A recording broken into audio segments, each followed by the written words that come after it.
మేము మైసూర్లో night 10:30కి air bus అయితే book చేసుకున్నాం డైరెక్ట్గా బెంగళూరు ఎయిర్పోర్ట్కి.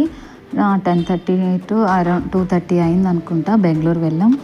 మంచిగా చలి అంటే ఇంత అంత చలి కాదు, నార్మల్గానే చలి ఎక్కువ. ఇంకా అందులో ఎర్లీ మార్నింగ్ కదా, మరి చాలా ఉంది. ముగ్గురం ప్రీ ప్లాన్డ్గా స్వెట్ షర్ట్స్ వేసుకొని వెళ్దామని ఫిక్స్ అయిపోయాం. మళ్ళీ స్వెటర్స్ అయితే ఉక్కు పెడితే తీయాలి అనుకుంటా, కానీ అవి కూడా ఏమీ సరిపోలేదు, అంత చలి. మా బాబు అయితే మంచిగా బస్సులో పడుకున్నాడు.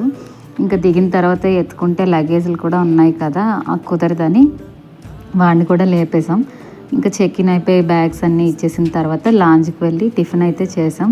చాలా టైం అయితే ఉంది, మాది 6:30కి ఫ్లైట్ అనమాట.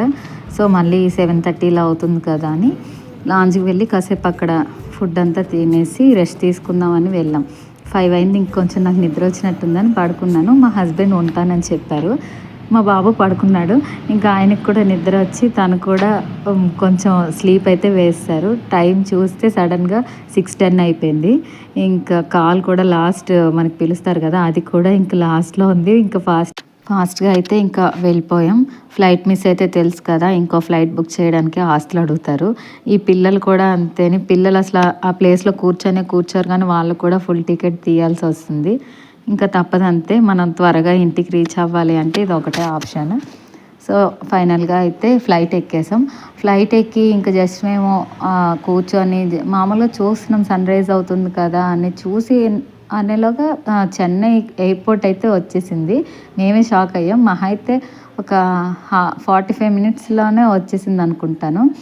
చాలా అసలు తెలియలేదు జర్నీ అయితే. అక్కడ నుంచి ఇంకా మాకు 2.5 hours టైం ఉంది చెన్నై టు వైజాగ్ ఫ్లైట్కి. సో అక్కడ కూడా ఇలానే తిరిగి టైం అయితే త్వరగానే అయిపోయింది. మేమైతే చాలా భయపడ్డాం బాబుతో, ఈ కనెక్టెడ్ ఫ్లైట్ ఇంత జర్నీ ముందు రోజు నైట్ నుంచి అని, కానీ తెలియకుండానే టైం అయితే అయిపోయింది.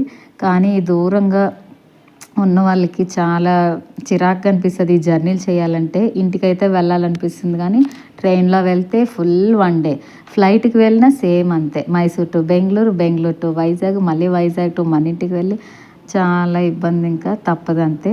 ఇంకా నెక్స్ట్ బ్లాగ్స్ అయితే పెడుతూ ఉంటా. బాయ్.